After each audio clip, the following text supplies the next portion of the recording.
We're having tech issues here, guys. I'm trying to get this to work, and I'm not really sure what's going on. So, Whoa. Matt, you got me? I can hear you. Fine.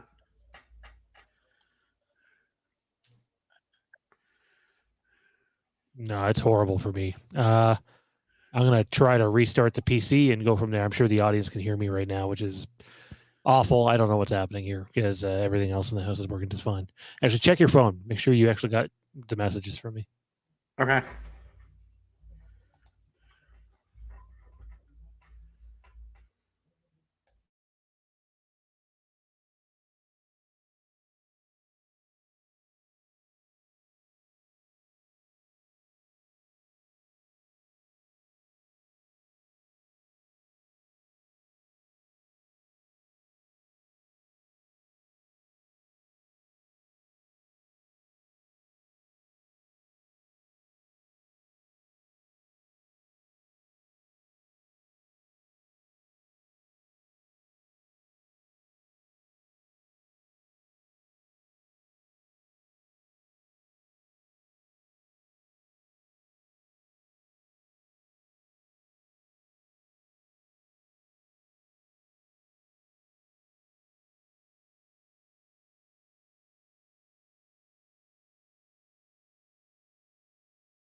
Good evening. It is 10:27 p.m. Eastern.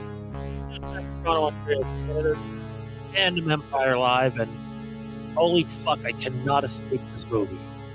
Doesn't matter if it's almost a year later. Somewhere, someone's either praising it as if it's the second coming or bashing it as if it's the worst thing that ever happened to the franchise. And I don't know if either of those are necessarily true. But here we are. Apologies for this taking so long. I don't know what the hell happened there. That was like it was net zero dial up there with me trying to get on AOL Messenger, AIM Messenger. My God, that was awful. But I'll shut up and let you enjoy the music.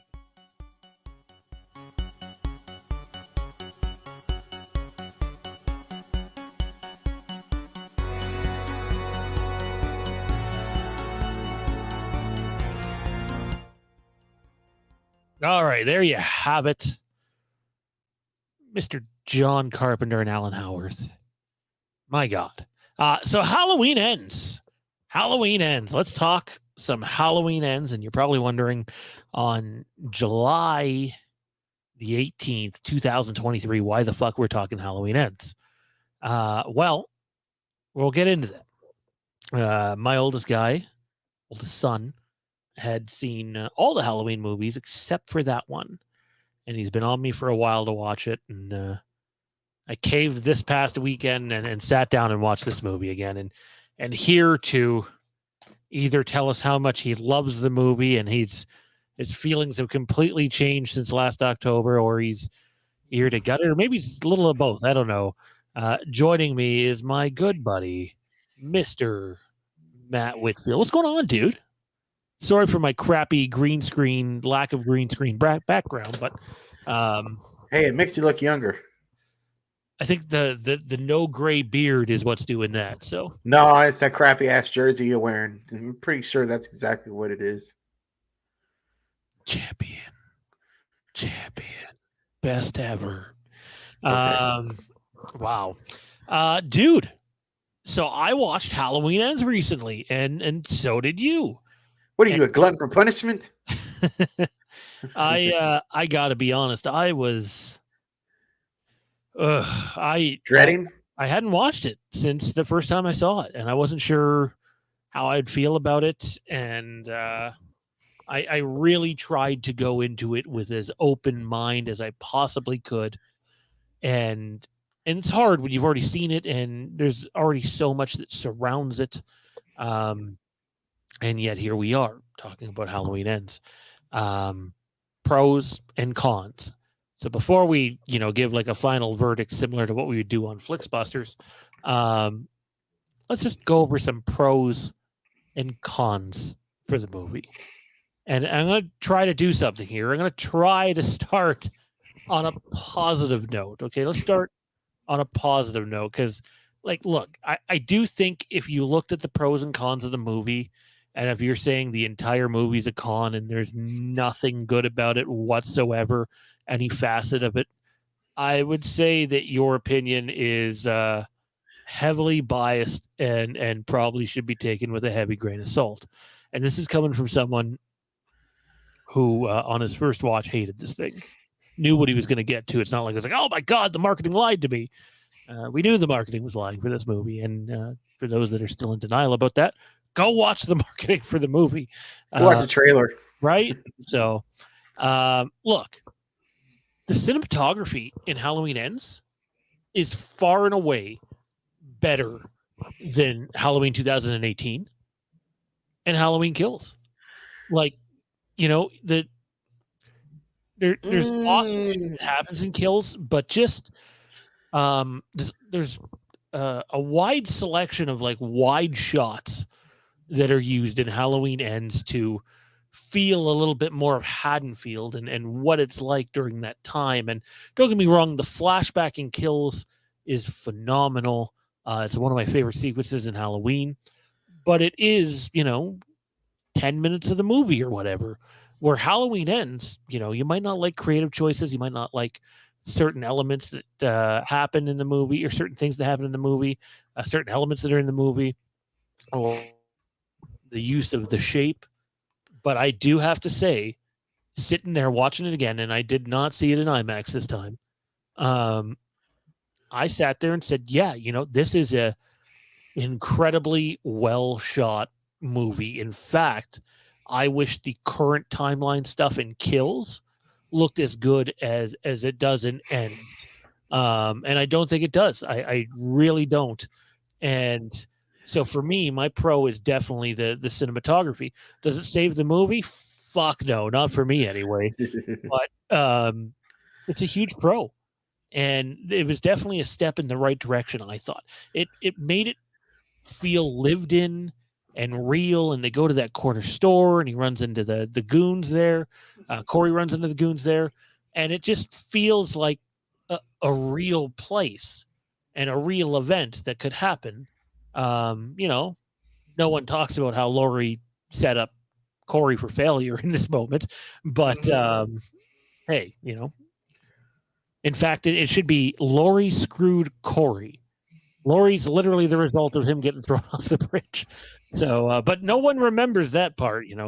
Laurie's the queen of everything.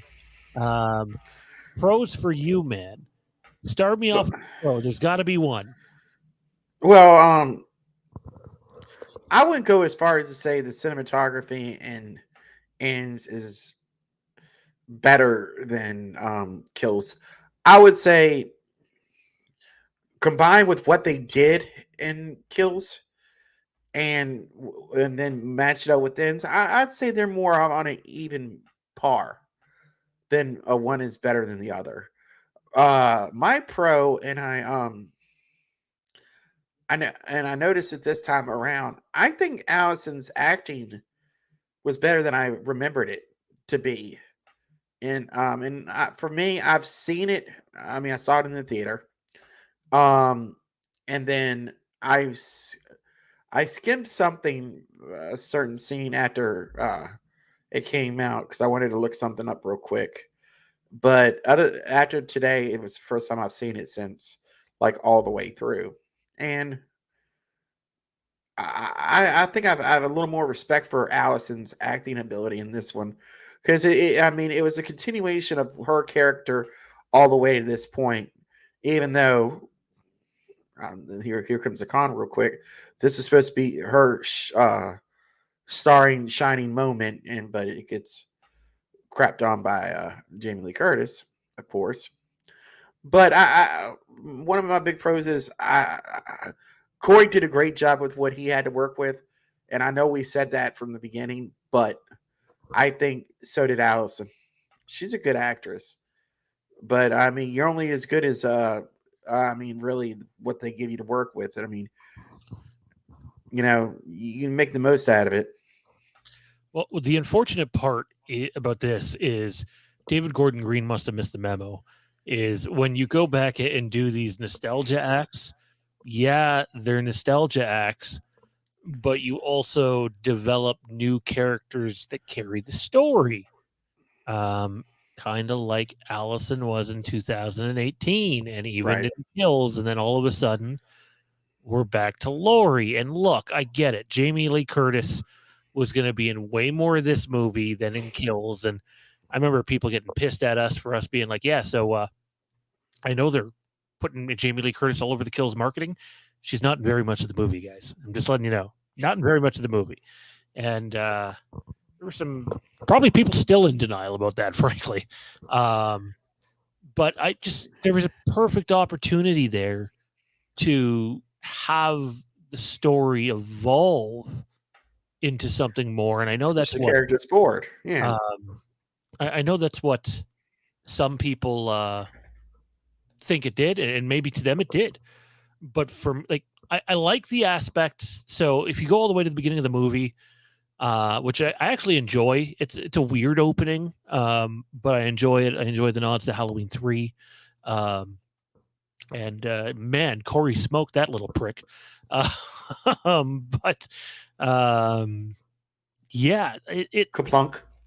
right, man. When I remember when Jade and I were in that IMAX theater, the sound of the kid hitting the floor kind of made you go, oh, that's not good.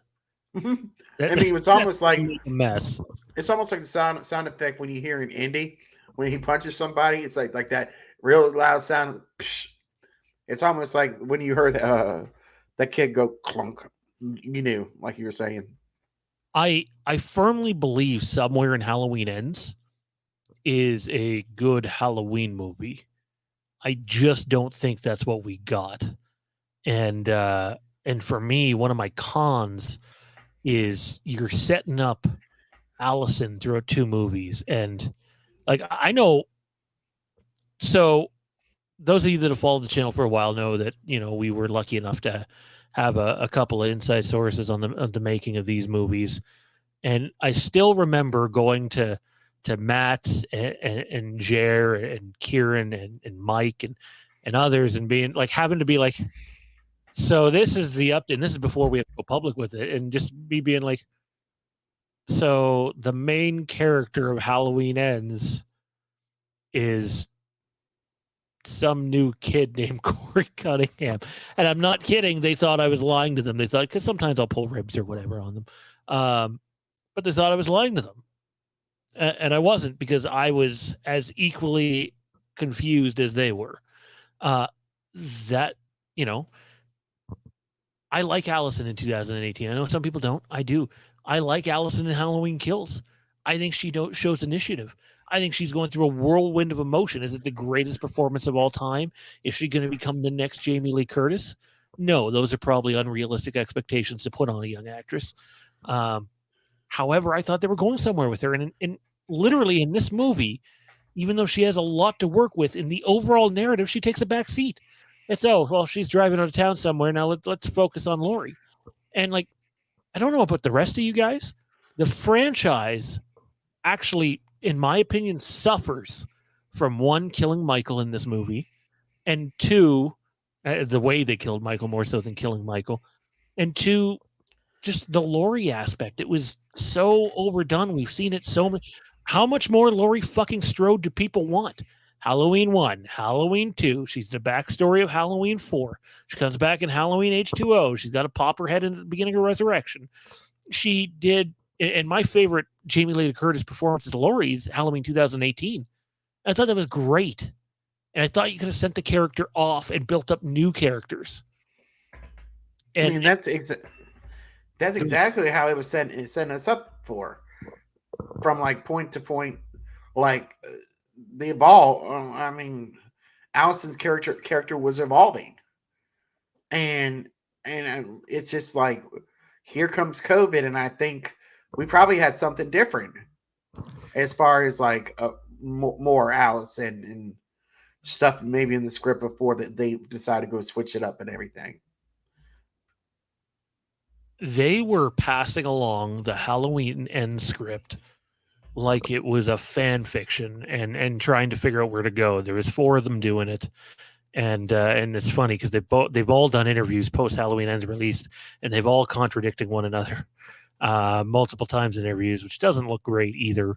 And if you've heard any of the preliminary reports out of The Exorcist, it's not good, like at all. So, it's difficult, man. But I really like, in a day where everyone's trying to franchise stuff and continue things and make more content, unless you're Disney, who's in fact going to cut back on content because they're losing so much money. I just didn't think we needed another Laurie thing. I thought the best thing you could have done to that character is give her a better send-off than what she got in Halloween Resurrection. And I'm sorry that the way the Happily Ever After is written in this movie is a total fucking con for me. And Laurie's character in this movie, frankly, is a total fucking con for me. If she works for you, that's great. But as someone who has children, I'm telling you, despite 4 years being passed, I would not be more loosey-goosey and let go with my life than I was, when 40 years had passed. It's just, I don't know. It's a personal opinion, by the way. If you like the way Laurie's written, that's fantastic. I'm certainly not seeing what you see, Um, I just think you had a chance to build new characters. I thought they were doing a good job with Allison. I thought they were doing a good job with minimal use of Will Patton as Hawkins. I appreciate it. Honestly, like I think there is an argument to be made of anyone in this set of movies, not counting the original, just these three movies. I think there's a case to be made that Hawkins should have been the one to kill Michael at the end. I By the agree. way, I see the chat on fire. We're going to address as much as we can in the chat, about 10 minutes. So if you have any questions, comments, hot takes, theories, if you think the series can continue after Halloween ends, post them in the comment section now, and we will address those shortly. Yeah, like so Hawkins, I think that's a plus. Sheriff Barker, not so much. Um, Allison is a plus, but you know who else is a huge fucking plus? Is Corey Cunningham. Corey. Corey is the biggest fucking pro of this movie. My 15-year-old watched this, turned to me at the end of the movie and said, Corey was the best character in that movie. And Mm-hmm. yeah. And then they did the fucking guy dirty. Like, if you're gonna do this handoff thing, you know, that you kept teasing, fucking do it. You know, and as Dean said in the chat, I know that's not what he's referring to. It felt like a cop out to me. It did. I'm not saying Corey Cunningham becomes the new Michael Myers necessarily, but you set up for a far more interesting ending than you gave us. There's people that love this movie, man, and I love that for them. I don't get it. I don't, and I know that's what the people that love the movie like to say. You just don't get it. And I think there's more to it than that. But yeah, okay, I just don't get it. I don't. I'm not I saying, don't get it either. but yeah, like it sucks because for me, the most invested part of the movie is Corey Cunningham. Even his family dynamic, dude. I go, oh, okay, well that's kind of intriguing. Like, and when he puts on the Michael costume, I'm totally for it. It's Roy from Friday the 13th. And I'm buying that because I'm not counting Buster Rhymes. We've never really seen that. And it would have been cool to actually see Michael versus Corey. You know, and I was watching this before I got a phone call and we started recording. I was watching Primal Fear. And it made me think of like the two characters. You know, Ed Norton's playing this. He's playing Richard Gere, Martin Vale, the attorney, and it's almost like a light switch, boom, and that how it. And I was like thinking for a second. That's kind of how it reminded me of Corey, and uh in this movie. I mean, and go back on your point about Hawkins.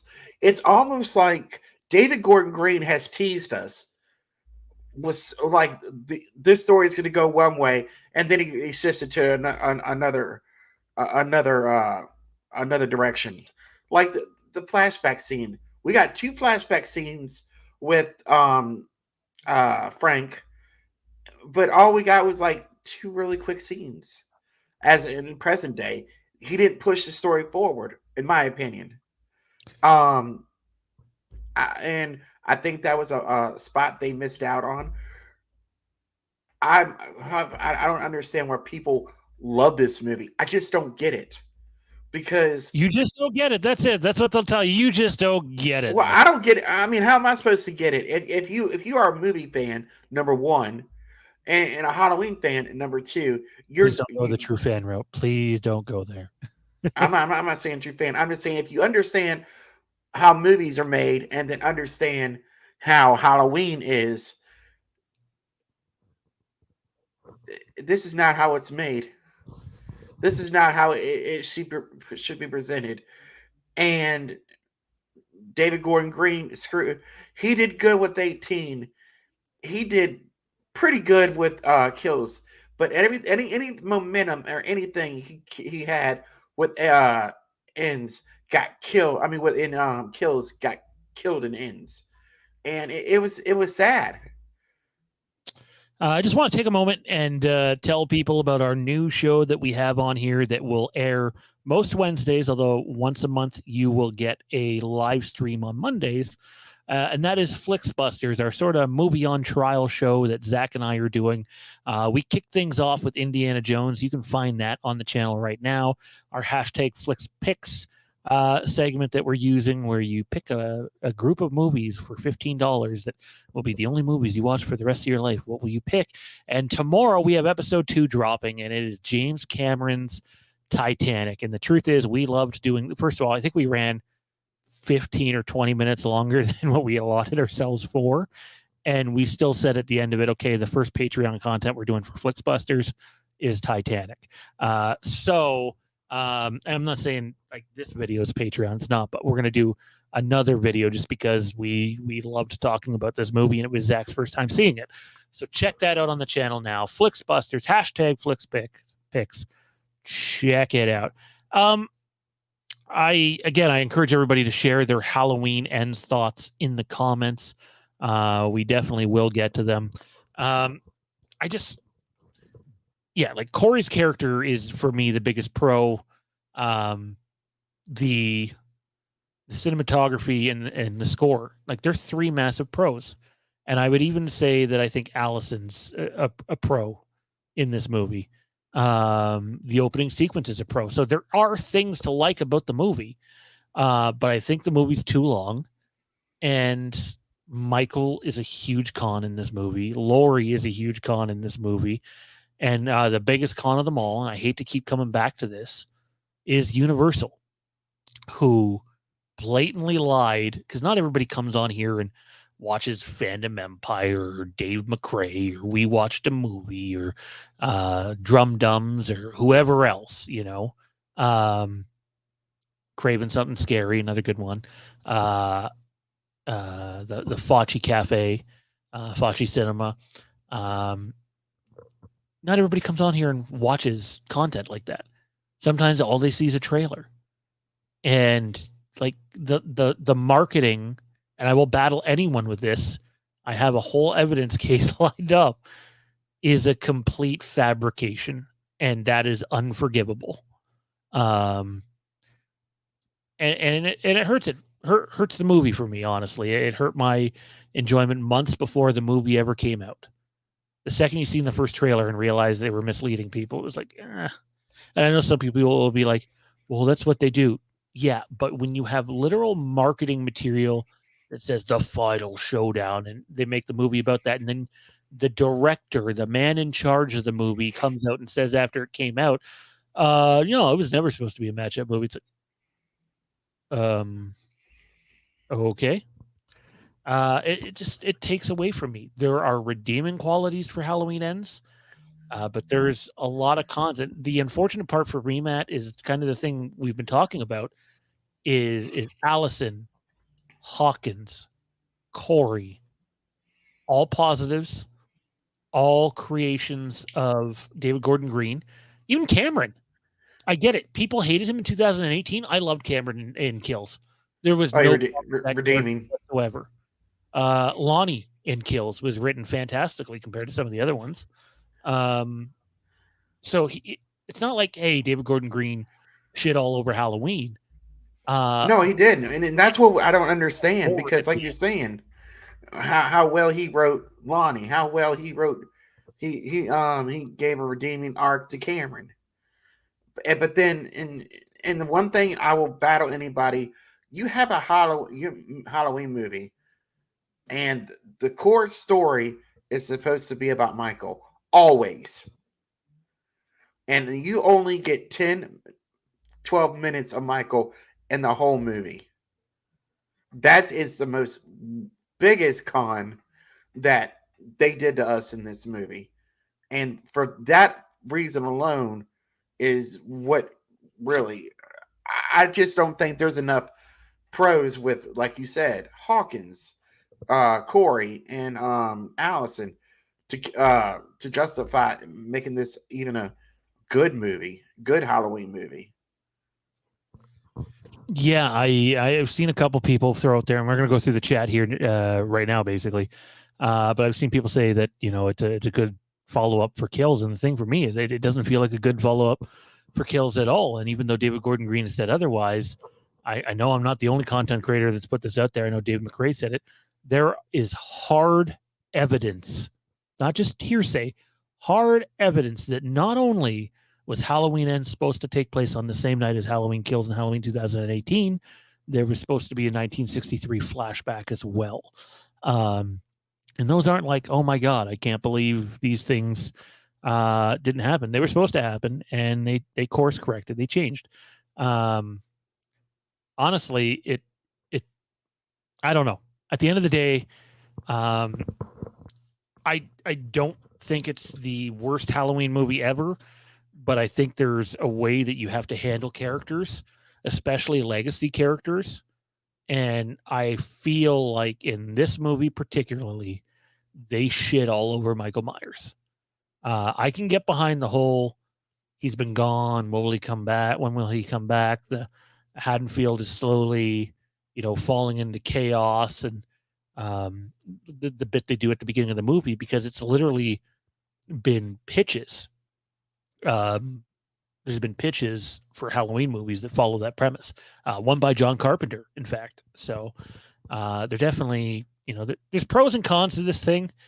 It's, I'm not rushing back to watch this thing anytime soon. I still sit there and shake my head and really just don't like a whole lot of what they did with this. And then it hurts because I almost wish I hated the whole thing, and I don't, because the things that I like, I really like, and the things that I don't like kill it for me. I mean, for me personally, if you're asking me, would I watch Halloween 5 or Ends? I would watch Halloween 5. Resurrection, I would probably watch Resurrection.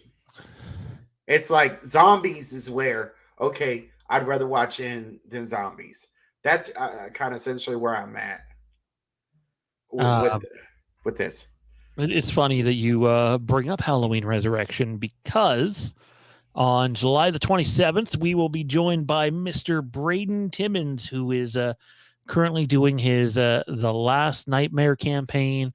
And we're going to talk Halloween Resurrection, Halloween H2O, Taking Shape 2, and all that much more. July the 27th. I think we're going at 9 p.m. Eastern that day, or that night. So check that out. Look forward to seeing you all there. Let's go through some of these comments, man. I want to see what people are saying about their favorite Halloween movie. Talking Star Wars says, smash that like button. Yes. Just clicking the like button and leaving a comment helps others fight the terrible algorithm that is Google and YouTube. The October says 105 days until Halloween.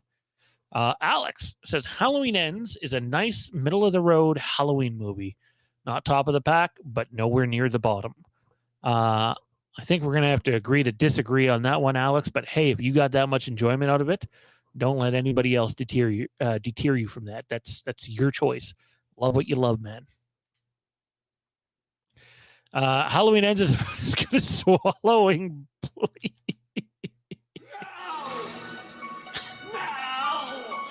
Oh, Mean Dean. Mean Dean. Wow. We will return after these brief messages from our sponsors. Well, speaking of which, I don't have Jesse's most updated card here, but please check his YouTube channel out.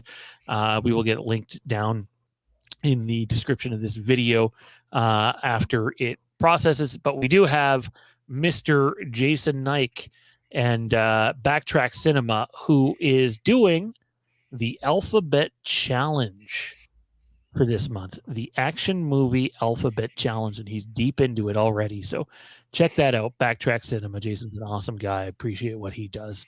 Let's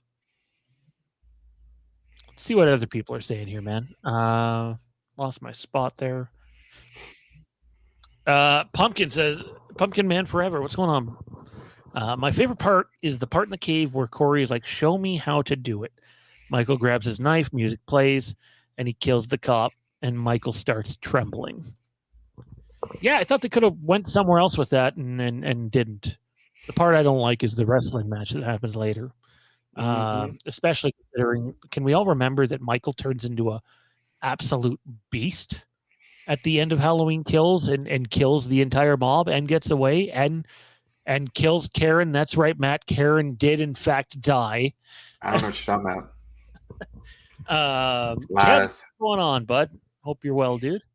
I like how the grittiness and gothicness of Savannah, where they filmed, is a presence in the film. Very subtle, but it has that old historic spooky energy. It's funny you mentioned, I'm not going to mention where, Kevin, but I just moved to a town that is a lot like that, but even smaller. And I got to tell you, it is eerie.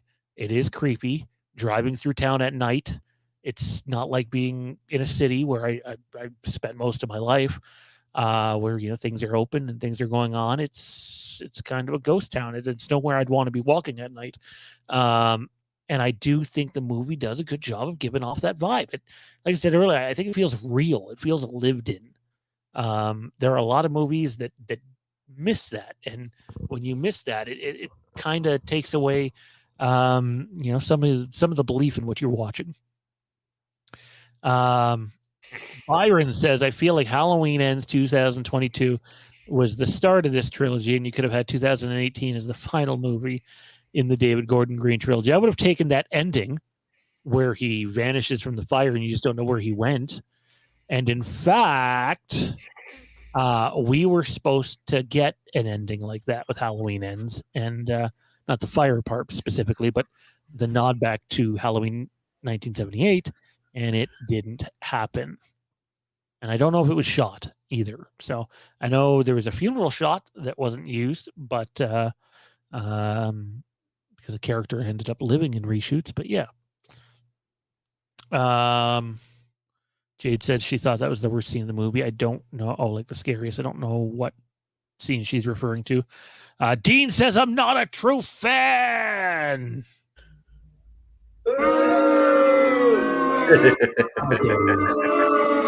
How dare you?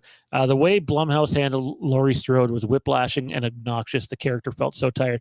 Well, I would agree with that, except for Blumhouse basically got down on their hands and knees and said, Miss Jamie Lee Curtis, you can, or Mrs. Jamie Lee Curtis, you can do whatever you wish.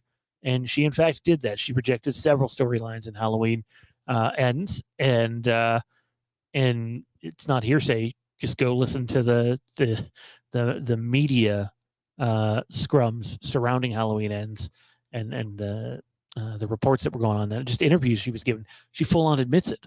And yeah, I get having star power, but sometimes star power gets in the way. I think the worst part of H2O is the parts where Jamie Lee Curtis was far too vocal and had far too much control. And I think that reared its ugly head up here a lot in Halloween Ends, like significant. And we heard again, we were talking about it as a channel for months before the movie released. Well, great, it was well known there was issues on set of that movie. So, but there is a lot of movies, right? Not everybody's going to like one another, and I'm not trying to make it out to be like, oh, this has never happened before, but yeah. Dean says passing the script along like an assembly line showed to be a big setback. Yeah, well, one of those pass-alongs included Laurie Strode committing suicide. So, and that's something they've talked about openly after the movie was released too. What the hell was up with the cherry blossoms? I never understood that whole deal. I couldn't fucking agree more, man. I wouldn't be surprised if Jamie Lee Curtis came to set one day and was like, oh man, these look awesome.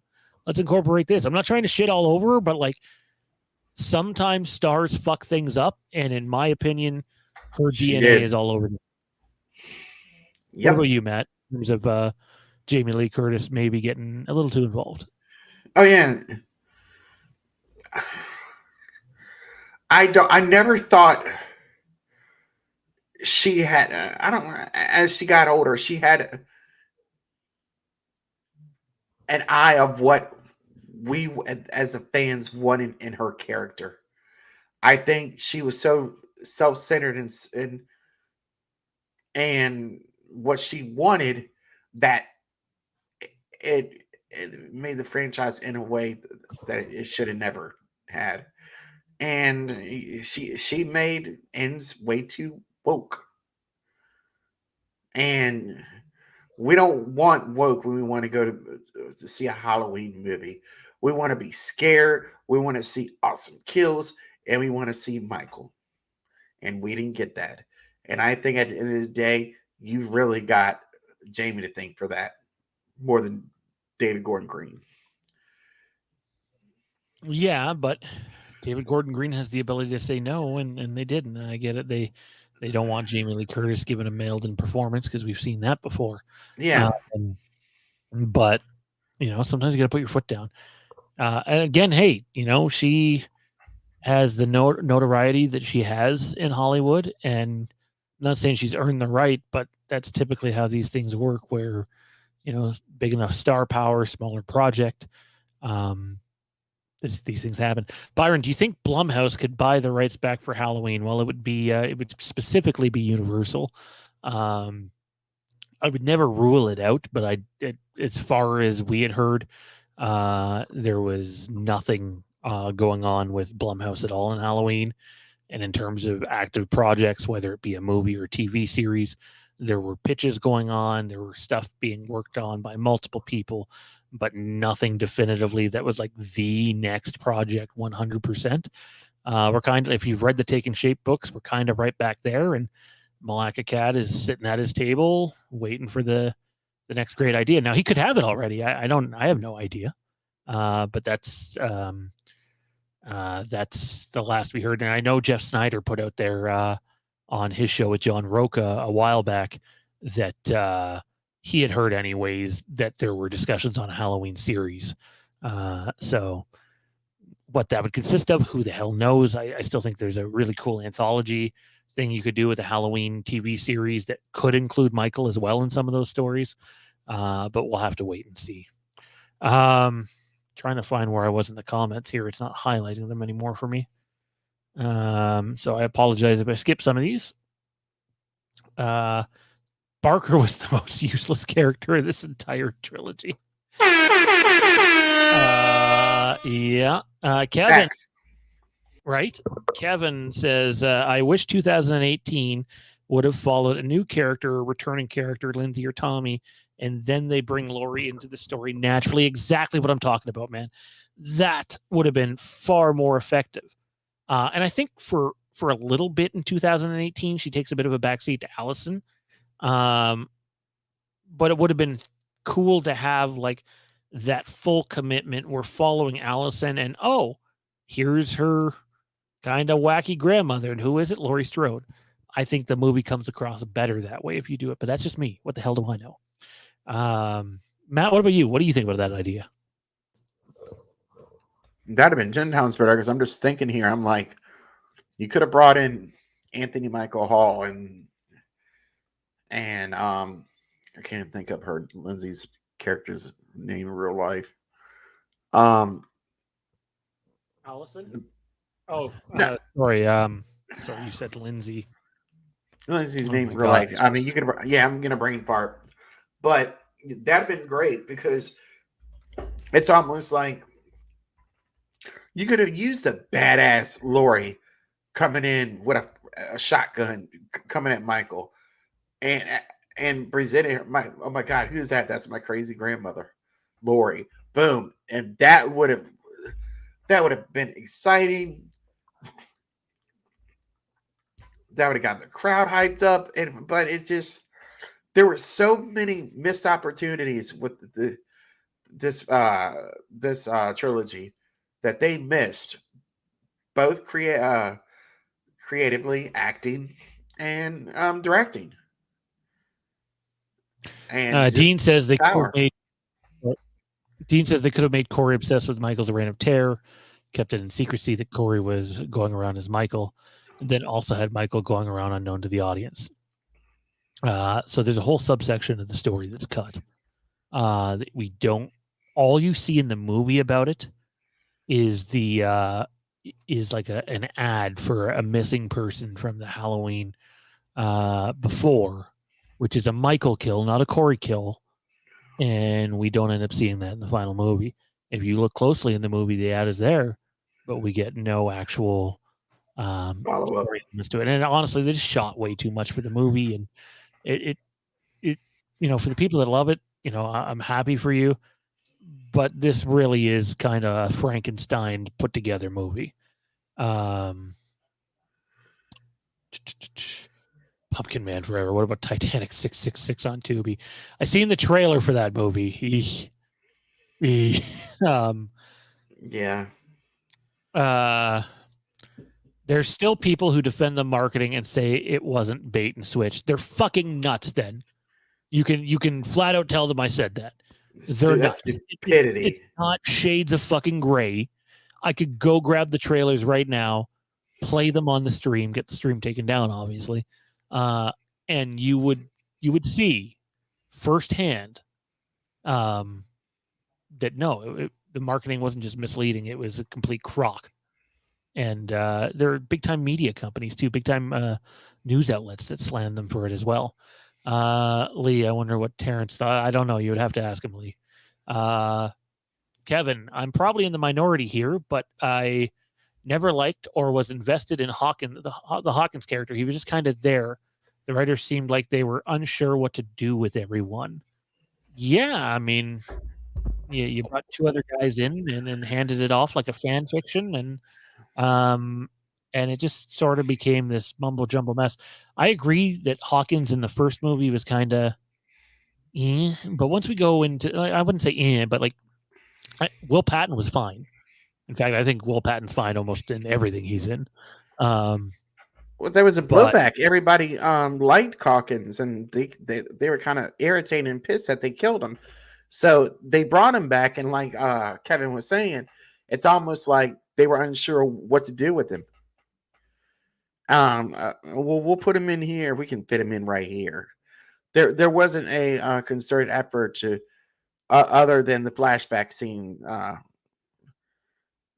where Hawkins is front and center, and that's other than that, in a scene here and there, a scene in the at the end of ends, and the scene in the grocery store, it almost feels like, and he if you blink, you might miss him in the after the fight scene and ends, but like I said, just so many missed opportunities with this trilogy. Are there good redeeming parts? Yes. Are there good redeeming characters? Yes. But did they know once they had something good how to handle it? No. Corey should not be dead. Karen should not be dead. Did anybody actually see Corey dead other than Michael? Does Lori look at Corey? Because I don't recall that, and I don't recall Allison Hawkins did looking at when Corey. When he walked into the Lori's house, he looked down kind of slowly, and then walked towards kitchen, and that's when he said, "It's Michael." And then she's like, "Yeah." Alex says Halloween 5 is awful. It's the worst of the series and barely watchable. The most watchable thing about Halloween 5 is the late, great Donald Pleasance, who comes across like a basket case in half of this movie, and I find it wildly entertaining. I hate the way Michael looks and moves in Halloween 5, and I can honestly say I would have to sit here and think long and hard about Rob Zombie's Halloween 2, Halloween 5, Halloween Resurrection, and Halloween Ends as the bottom four in some order. I agree. My problem with Rob Zombie's Halloween 2 is, as much as I don't like in terms of what the movie's meant to be, I can't stand. But I have this rewatch factor with that movie where, let me get stoned. Let me get stoned and watch Rob Zombie's Halloween 2 and just fucking hoot and holler the whole movie over Malcolm McDowell. Like, I'm trying to sell the sizzle, not the steak. I said 2%. Poor Donald Pleasance is in his grave somewhere going,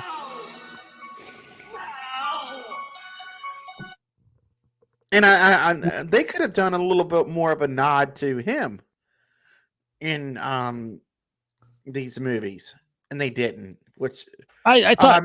I thought they did about as much as they could have done with the character, to be honest. Yeah, I think, but I mean, with the flashback, yeah, they did. But as far as 5, I don't mind the walk. I hate the I hate the mask. It's And totally the same mask, man. It was just water that did that to it. uh-huh. Totally. Kevin says, All right, Linda. what they did with Myers and Ends was rancid and embarrassing. It's the worst. It's the worst for him. Yeah. Ultimately, at the end of the day, you know what? I'm not as critical over The Last Jedi today as I was years ago, but I do know the number one thing people don't like with that movie is the handling of Luke Skywalker. And I agree. It's not Mark Hamill's performance. Frankly, Mark Hamill shows up back out of nowhere and fucking nails what they ask him to do. I don't think you can find a weak spot in Hamill's performance until The Rise of Skywalker, where he's totally mailing it in. But he doesn't have much to do either. Thank you, J.J. Abrams. Or maybe we should be thanking Rian Johnson. I don't know. But yeah, I think when you get a hold of these legendary characters, these legacy characters, if you will, if you handle them like shit, which for me is exactly what they did with Michael Myers, it almost doesn't matter how much more good you did, because you fucking, I'm not going to say they tarnished a legacy because the next movie could redeem it, but you ended on the worst possible note that you could for this character. Yeah. You didn't just have him die. You figuratively bent him over and raped him on a fucking kitchen table and then paraded his dead carcass across Haddonfield into a fucking grinder at a junkyard. Are you fucking kidding me? I know there's people that love that scene, and like all I see is the franchise being nearly killed by someone who is far more invested in their next project that they're already shitting all over. That's how I feel about it. You don't have to agree with me. I'm not saying factually that's how it is. I'm saying for this guy's take on it, that's how I see it. And I can't fucking stand it. How about you, Matt? I'm the same way. I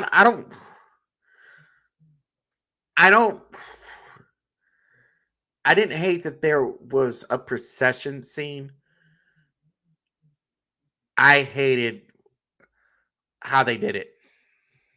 I wasn't against it, against like a procession scene or like characters like you saw the little kid from the first one. You saw him, and then you saw uh the girl, the wife of the husband who got stuck in the neck with the light fixture. I mean, just I didn't mind that, but it was just the delivery. It didn't. It just sucked for me. And even though, like you said, the cinematography was good, it was. The score is great too. The score, I mean, you can't go wrong with the score either. Say what you want about this, any of these movies. Carpenter definitely did not mail in him and his son and Davey. They didn't mail in. Like, they're arguably next to Halloween, maybe 1, 2, and 4, far and away the best scores we've had since then. Even Halloween 3 is great, though. I like the score to that movie. So, but it's just in the whole grinder scene, just it was like the death of Michael Myers, literally and figuratively. The character, what they were done to him, they killed it. But now we're at the point now. Let's see how they bring him back. So same way we're at the same thing with how they let's see how they bring Jason back with the TV show. So I heard someone in our showing say a few seats from us as that was happening, and it became clear what they were going to do with the body and where Laurie was standing. I heard him lean over to whoever he was with and be like, "Oh my God, he's not dead. He's going to pull her in. And I'm sitting there thinking to myself, no, he's not, dude. You're not saving this. And I thought, if I'm going to be okay with you parading Michael's body all the way across Haddonfield and killing him in the way that you did, like it wasn't just, he didn't go like a badass or anything. He was pathetic. And like the ultimate FU to Haddonfield as he goes out would have been, as his body's going in, he just reaches up and grabs like Lori's ankle or whatever, and she goes into, and I know the audience would be like, oh my God, they just blew up Lori's throat basically into a bunch of little pieces. But it would have been this shock and awe moment that made you go, oh. That's how you end it. That's Michael won. And what would have been really cool is if we went back to the house and where the mask was left, by the way, and have Corey pick up the mask and walk away. And I know people wouldn't like the idea. Some people don't like the idea of like Corey being the killer going forward. I always looked at it in that moment in the cave where it's like, it's almost kind of like the shape becomes Corey in a way, or like in essence sort of infects passing of a guard. So in a way, you know, spiritually, it still would be Michael Myers. Is it the best thing they could do? No, but I would have taken that over what the fuck we got.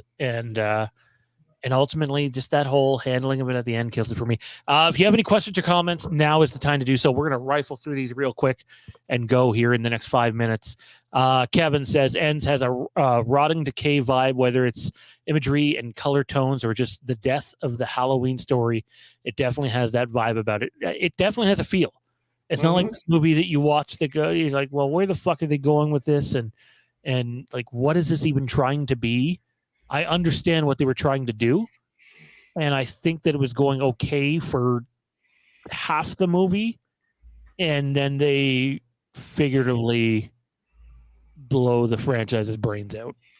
My opinion, or grind them out, if you will. He says, well said, Matt, but also agree, Sean. David Gordon Green could have made a lesser divisive Halloween movie. Yeah. Good to see you too, man. Hope all's well. Say hi to Mike to me, for me and Matt when you talk to him, man. The Accads own the rights to Michael Myers. Yes, they do. Mr. Malek Akkad is still very much in charge of what goes on there, and you know, word is Kyle Richards also was Lindsay's name. Thank you, Kevin. I knew that, just slipped my mind. It's also 11:20 at night. Let's see, what else do we got? Cookie Woman. I wish Halloween Ends took place the same night as 2018 Kills. Okay, if it does, though, you have to be willing to accept that Laurie's going to have a minimal role and Allison's going to be the star. Is the star on crutches because her leg broke. So, yeah. Referring to 5, anyone who's seen the Dr. Death footage, imagine if they still included that too. Michael Myers is dead. Michael Myers is dead. D-E-A-D. Oh my God. So funny. He says he thinks Don Shanks was a great Michael, and the scenes they cut in 5 would have made Michael look badass. However, I really didn't like what they did. Yeah, criminal. We all hated. Poor Ellie Cornell, who lined up to be the next it girl for the franchise, and they shit all over her. And again, like obviously, Rachel is not nearly as important as Michael Myers, but that's a move. Look at how they handled Rachel, and immediately you have a sour taste in your mouth about that movie. Is what it is. Alex loved the final scene in Ends. Well, I don't share that opinion, man. Did David Gordon Green change the ending multiple times before there was a release? Yes. So they had a bunch of endings. I know that, but there's a lot of productions that have various endings now. Like you're starting to see little bits and pieces of the 2018 alternate ending, trickle out too. But as far as I know, there were at least 4 different possibilities for the end of Halloween Ends. I'm curious how much more we will find out in the making of book that comes out this Halloween. But I'm also wondering how willing they're going to get in terms of the nitty gritty and some of the controversy behind the scenes when David Gordon Green has a hand in making the book. I'd be far more willing to take someone like Dustin McNeil or Travis Mullen's word on what has happened. Not that they have a book on it yet or anything, but with the Taking Shape books, then I just think that studios and directors have a way of trying to hide things and not being overly upfront about it. They have the procession scene and Lindsay wasn't even there. That bugged me. Maybe she was getting laid. Probably would have been more enjoyable than the procession scene. There is no way Corey has ever taken that mask off Myers. That was a huge mistake from David Gordon Green, no matter how frail he may have become. Myers not... Well, that's the thing. How did he become frail? Because at the end of Kills, he becomes a fucking beast. Jason-like. And then all of a sudden, he's frail, even though the town's fearing him more and more. Like, it to me, that's where, like, there's a complete disconnect narratively. But that's just me. Anyways, that is Mr. Matt Whitfield. I'm Sean. Big thanks to everybody at the channel. Big thanks to Mr. Dean Renner in the chat for doing what he continues to do. He runs Halloween Fandom over on Facebook. Take a look at that group. And also, don't forget, tomorrow, Titanic, Flixbusters. It's coming. It's going to be a lot of fun. And then the rest of the month for Flixbusters, we have, I think it goes Pirates 1, Pirates 2, Oppenheimer. So be on the lookout for Oppenheimer. We got more House. That's how I say House 2, Canadian. House. We got more coming. We got more Halloween coming. I know Matt and we haven't decided yet what Lost Halloween sequel we're doing next. But I'm leaning heavily towards the MTV sequel. So, which I believe was a replacement for Halloween 4. Pretty good one too. So be on the lookout for that. There'll be a series of videos that we do there. If you want to support the channel on another level, you can do so over on Patreon, our Fandom Fanatics page. It's patreon.com/Fandom Empire. Check it out now. You can sign up for as little as $2 a month. Any help would be appreciated. And Matt, any final thoughts here on Halloween Ends? I'm kind of in disbelief we're even here talking about this movie still. It sucked. It sucked. It could have been so much better. Lost opportunities all around with that movie. The cons outweigh the pros, and that's just all of it. I think for me,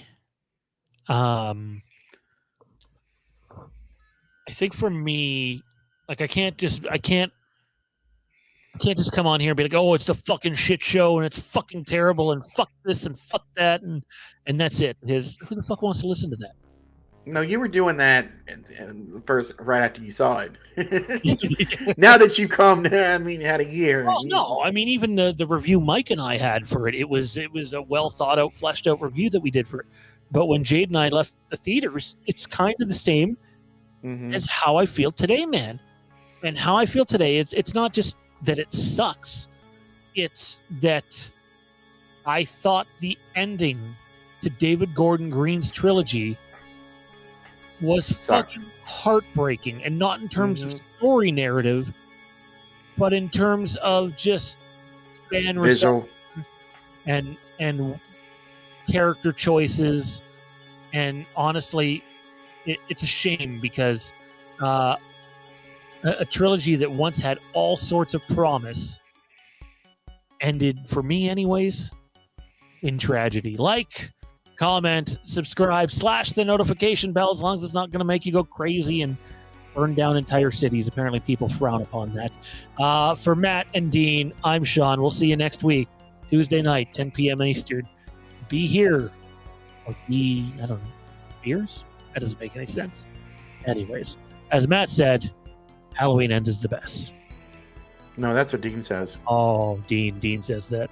No, Dean has too good of taste for that. Tommy's an Ends fan. We'll end with Tommy. Fuck you, Tommy. Night.